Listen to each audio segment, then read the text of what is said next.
afternoon. NHL hockey could be back on by the end of next week. With a tentative deal now in place, games are set to begin January the 19th, ending a 114-day lockout.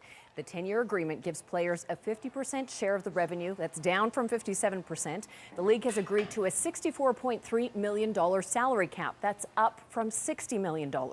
If ratified, the deal means a condensed 48 or maybe a 50-game season.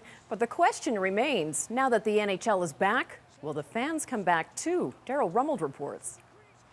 The tempo at Lethbridge Pronghorns practice is high, but nothing like the pace of the shortened NHL season that Chris Versteeg is getting ready for. A little rest. I said to myself, I'm not going to look at the schedule because it'll probably be depressing to see a lot of back-to-backers. But you know, that's what comes with this, and that's what you got to deal with. Insiders say teams will average more than 3.5 games per week, each of those of the utmost importance to players.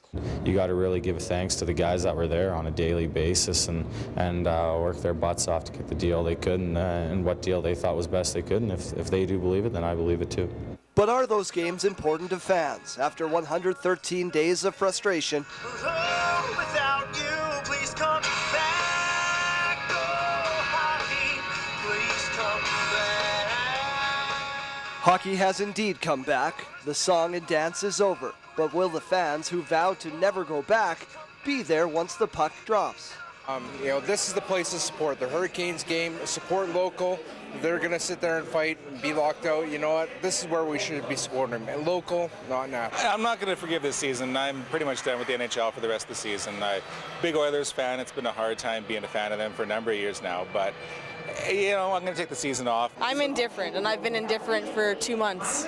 I'm still a little angry, but I'll watch because I'm a hockey fan. But mostly indifferent. I found other things to do, so it wasn't a big deal. Still, in a game that oftentimes offers no apologies, there were plenty to be heard on Sunday. And we're apologetic. We're sorry that we put people through that process and they had to delay the game that they liked the most. A reduced schedule has already wiped out nearly $1 billion in revenue this season, with 480 games scrapped. Whether fans issue players and owners alike a 113-day delay of game penalty by turning their backs on the game that for so long turned its back on them remains to be seen.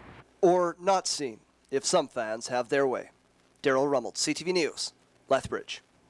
Southern Albertans are taking a stand on Facebook, too. On our CTV Lethbridge Facebook page, Donna wrote, if fans would have a lockout now and not watch or go to the games, maybe, just maybe, the players will realize there is more in life than being overpaid and underappreciated of the career they have. Joe added, it would be nice if the stands didn't fill and the televised games weren't watched. A bunch of self-entitled, greedy people on both players and the management. While Nicole says she'll be spending her money and time on the WHL. And local businesses are hoping that fans will rekindle their love for the game and boost their bottom line. Bert and Max says moving NHL merchandise during the lockout has been difficult. The store usually offers a shuttle service to and from Calgary Flames games, and they've lost out on revenue there as well. At Park Place Shopping Centre, sales have been slow at Jersey City. They say they made up for the shortfall by selling NFL apparel, but are hopeful that fans will come back. Local watering holes are hoping to cash in as well. Shark Club employees say business has been down noticeably over the past few months, and they're hoping to see more fans now that it's game on. Basically, we had an entire package of stuff we wanted to roll out the moment we found out the lockout ended. Everything involved from the small signs on those pucks right over there to the big signs that are lined up all along Mayor McGrath. I think it will pick up.